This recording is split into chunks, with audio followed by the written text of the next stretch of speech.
Hey guys, it's Mathel here once again, and for my next build, it took a bit of thinking to come up with what I was going to play, because I was a bit stuck on what I should do, and I really wanted to mess around with Detonate Dead or Volatile Dead for the first time, and I totally did not want to just make cast on crit every single build, but it did kind of make sense. In the end, I also haven't really done much Incinerate action for the new Incinerate, and so I decided to mash all that shit together into Incinerate, Cast While Channel, Detonate Dead, and Volatile Dead. So it is always going to be casting Incinerate. That is the trigger to start with, and some good damage as well as that. And then it's either cast while channeling Volatile Dead or Detonate Dead, depending on the map. But for the most part, I was Detonate Dead from level 38 up till about level 85, at which point I started to try out some Volatile Dead as well. And wouldn't you know it, it's pretty goddamn good. That's something everyone's painfully aware of, especially in the Poet Pen meta a good few months ago, when it was probably the most popular build out there for the delves. So in this situation, I currently just mess around with Volatile Dead for certain maps, which I think it just kind of is a bit stronger, where they float about the balls and then they go off and explode onto packs before you even get to them. But for the most part, I like to do Detonate Dead for most maps that don't have really super open layouts, like this one, where you can just go with your Incinerate, and then Detonate Dead will start proccing off of the mobs and give you instant clear, rather than wait for the ball to fly in and kill shit. And that's currently been my favorite sort of playstyle with this character, the Detonate Dead one. And then you've also got the Detonate Dead, which pops off like 25 corpses at once, something like that. But Volatile Dead is definitely a lot stronger on the single target. The way I've built this character is a Trickster. Trickster is notoriously, at least for me, a very smooth caster base. Character just has a lot of quality of life for your mind over matter, your cast speed, and your sustainability. So if you've got the damage, then Trickster is quite often going to be one of the smoothest casters you can pick, and this build definitely has the damage, as you'll see in just a minute, for the single target.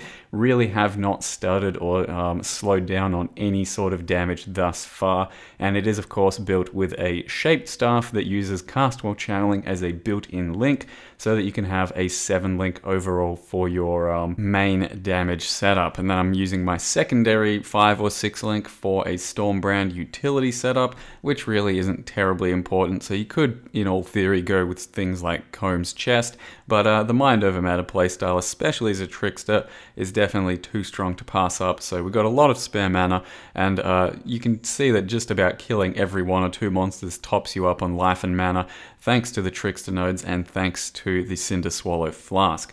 Delve nodes like this one with Volatile Dead just get completely farmed, and in the end this may be one of my nicer delving characters out there if played appropriately. The only sort of downside is that I don't shatter and explode things, but we'll see how we go as I progress in the next day or two going into the end game. But so far it has been an absolute dream to delve with, thanks to all of these Volatile Deads or Detonate Deads, depending on the situation.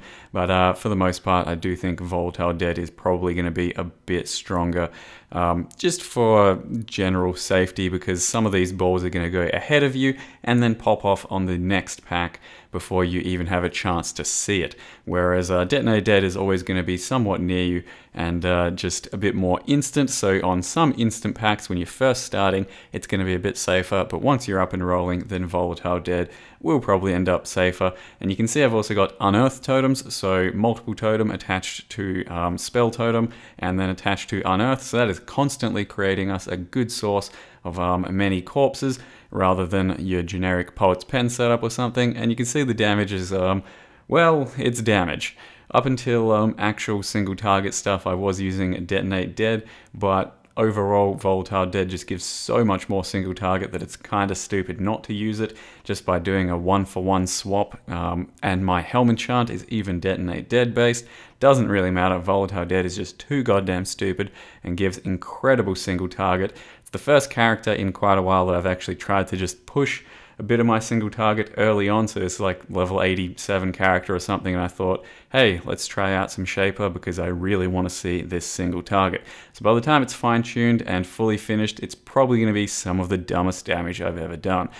So let's get into how I've made this character so far. So here is the character currently, called Oz Weather Cosplay, level 89 Trickster, and it's just, you know, been fairly hot in Australia recently, so that is why the character was called that. And it is a pure fire character based off of, as I said, Incinerate to start with, plus Detonate Dead. But I have been throwing in Volatile Dead for quite a lot of maps recently, and especially single target.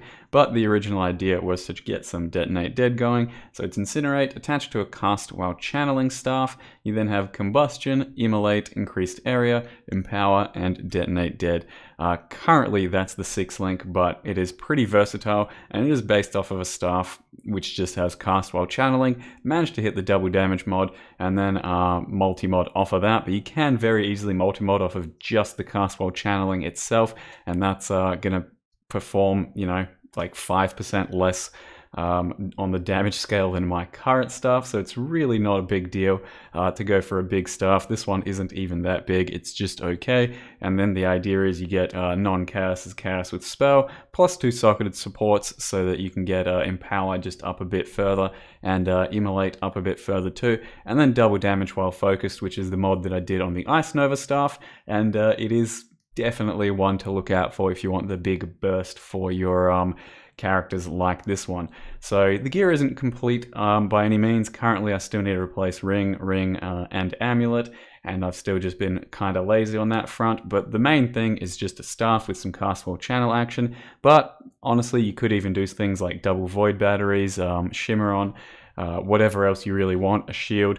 I don't think it's terribly important because the damage here seems to be a fairly large amount of overkill either way, if you're using Volatile Dead especially, and it's kind of flexible, so there's nothing too stringent in these requirements, but I thought a cast while channeling stuff was most thematic and best version to go for.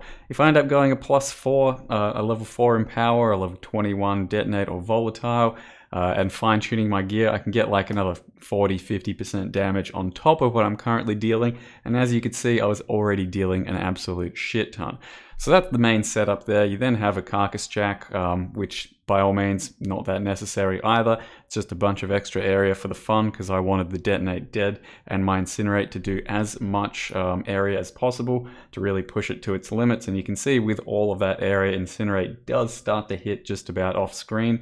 So if you want that same sort of action, then you do use the area gem, and you do run a Carcass Jack, but you can go with a Lore Weave, a Shaper Chest. Those options are probably stronger overall, just not as much area and as much fun. But in that, we do have our Stormbrand setup, so it's just pure utility. Stormbrand, Curse on Hit, Arcane Surge, and Warlord's Mark. That's the important shit if you don't have a Warlord's Mark ring available, and I currently don't have one, so I'm just doing that. You then have Culling Strike and Power Charge on crit. Now you will generate power charges yourself just by killing stuff as a trickster almost all of the time, and you could even justify Power Charge on crit as a staff mod to start with, or Power Charge on crit as part of your links. That's totally fine too, because it is a lot of extra damage when you have 7 power charges. So it's basically just a fluff 6 link that I figured I had to put some sort of use into. So we did chuck a Stormbrand in there and link it all the way up. Maybe I'll just avoid using a Warlord's Mark ring because of that. Besides that, gear's pretty simple, I'd say. Tried to get a bit of Chaos Res on my boots. Just went with the same belt I've used for a few characters. Bit of early damage, life resists, and gloves that have a spare suffix just so that I can get faster attack speed while focused, just so I can feel a lot better about my Incinerate initial wind up while I have my focus up, because the focus, in this case cast speed, and cast speed itself doesn't actually affect your rate of proccing your cast while channel. So don't have the actual gem here, but it is about a 0.4 second interval between your cast while channelings. So when you're actually casting your Incinerate, every 0.4 or so you'll be casting whatever's linked to it, and you can't affect that at all. Cast speed doesn't affect it, cooldown recovery speed doesn't affect it, just gem levels to that support are the only thing that affect it and make it potentially proc faster. So it doesn't really matter what you do there. Cast speed is mostly just for the initial Incinerate, to get your stacks up higher so you can maybe kill stuff better, so you can have better area. But otherwise, cast speed is just quality of life for those types of things. I also did get the helmet chant. Detonate Dead has 45% chance to detonate an additional corpse. It's very good for Detonate Dead.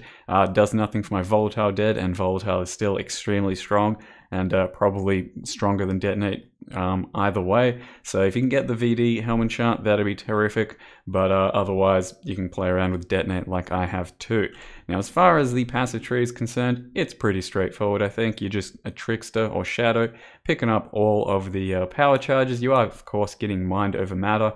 Got it around level 60, and that means that you do have a much more effective life pool, and as well as that, I do have a good chunk of ES that helps protect me from big hits too, especially since the Trickster nodes down here do top up your ES quite frequently, paired with your Cinder Swallow Urn that also tops up your ES. So it is fairly defensive in the end if you want it to be, if you build even more into that. Currently, this is what I've got, and I'm just filling out another jewel socket here because my jewel sockets do give me quite a bunch of crit multi, or at least that's the idea behind the jewel sockets.